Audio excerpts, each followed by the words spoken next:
நேசம் வச்சு நெஞ்சில் வச்ச பூச்செடி நீயடி.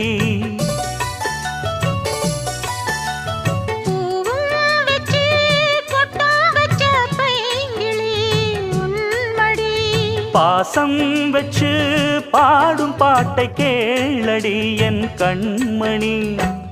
உள்ளம் என்னும் வீட்டிலே ஒட்டி வச்ச ஓவியம், எண்ணம் என்னும் ஏட்டிலே அச்சடிச்ச காவியம். மனசுக்குள் கோயில் கட்டி மகராசி ஒன்ன வச்சு பொழுதானா பூச பண்ணி வாழுற.